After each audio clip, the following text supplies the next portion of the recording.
Marilah kita berdoa dalam nama Bapa dan Putra dan Roh Kudus. Amin. Tuhan Allah Bapa yang Maha Kasih, kami mengucap syukur kepadamu atas begitu besar kasih setiamu bagi kami.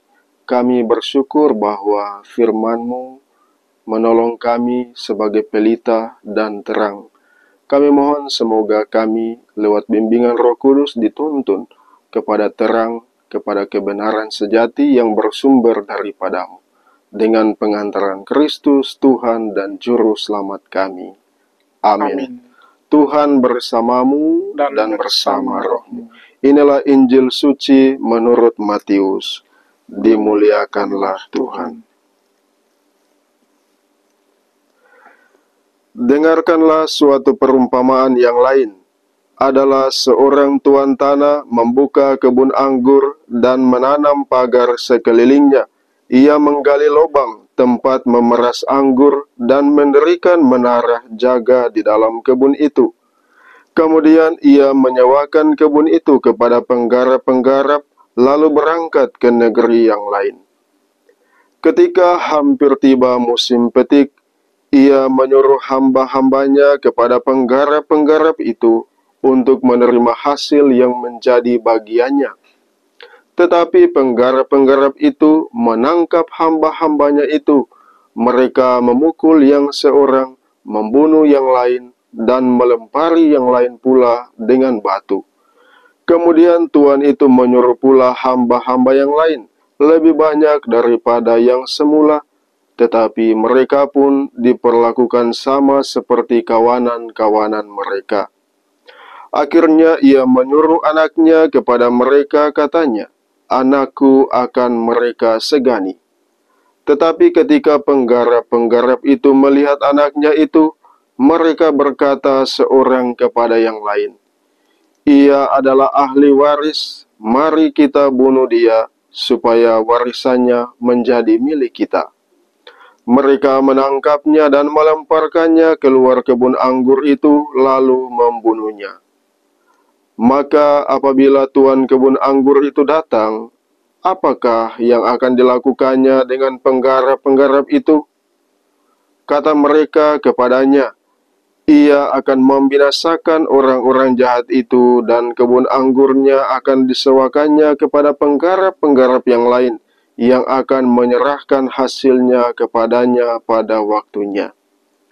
Kata Yesus kepada mereka, "Belum pernahkah kamu baca dalam kitab suci, batu yang dibuang oleh tukang-tukang bangunan telah menjadi batu pencuru?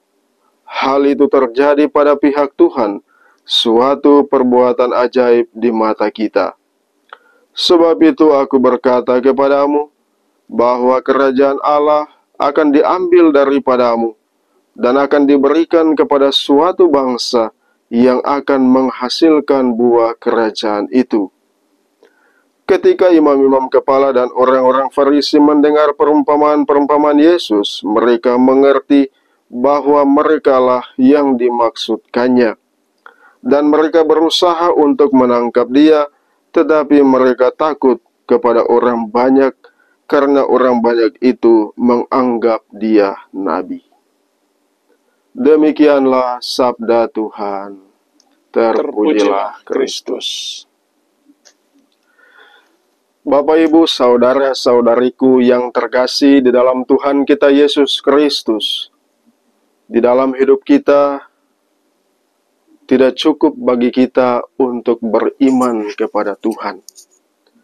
Iman harus dinyatakan di dalam sikap dan perbuatan-perbuatan kita setiap hari.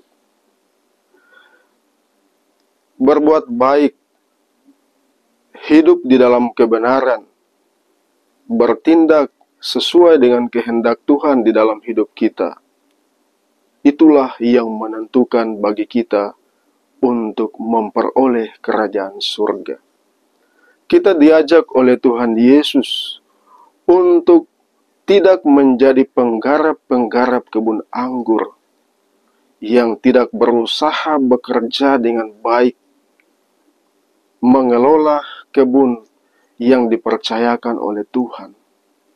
Sebaliknya juga mereka bahkan membunuh hamba-hamba dari Tuhan yang disuruhnya untuk pergi meminta hasil dari penggarap-penggarap itu. Hal ini mau mengungkapkan kepada kita bahwa ketika kita berbuat baik, hidup di dalam kebenaran, perbuatan-perbuatan kita selalu sesuai dengan kehendak Tuhan. Itulah yang membuat Tuhan mengaruniakan kepada kita kerajaan surga. Maka saudara-saudariku yang terkasih di dalam Tuhan kita Yesus Kristus, iman yang kokoh kepada Tuhan harus dibarengi dengan kasih. Kasih yang sesungguhnya dinyatakan di dalam tindakan dan perbuatan-perbuatan kita. Kasih di atas segala-galanya. Beriman dan kasih adalah dua hal yang tidak bisa dipisahkan di dalam hidup kita. Mari saudara-saudariku yang terkasih, tobat, berpuasa dan berpantang selama masa Prapaskah sesungguhnya mengajak kita untuk membaharui diri kita, membaharui iman kita kepada Tuhan, serentak juga membaharui kasih kita kepada sesama. Karena iman dan kasih adalah dua hal yang tidak bisa dilepaskan dari kehidupan kita. Tuhan memberkati kita sekalian. Amin. Marilah kita berdoa. Tuhan Allah Bapa yang Maha Kasih, kami bersyukur atas cahaya kebenaran yang Kau nyatakan bagi kami, lewat betapa pentingnya seruan Yesus bagi kami untuk beriman dan berbuat kasih kepada sesama. Iman dan kasih kepada sesama itulah yang membuat kami boleh memperoleh anugerah kerajaan surga. Semoga kami senantiasa dituntun oleh Roh Kudus untuk beriman kepada Tuhan dan mengungkapkan iman itu di dalam tindakan kasih kami kepada siapapun yang kami jumpai. Inilah doa kami yang kami persembahkan kepadamu dengan pengantaran Kristus Tuhan kami. Amin. Tuhan bersamamu dan bersama rohmu. Semoga saudara-saudari sekalian selalu dan senantiasa dilindungi, dibimbing dan diberkati oleh berkat Allah yang Maha Kuasa, Bapa dan Putra dan Roh Kudus. Amin.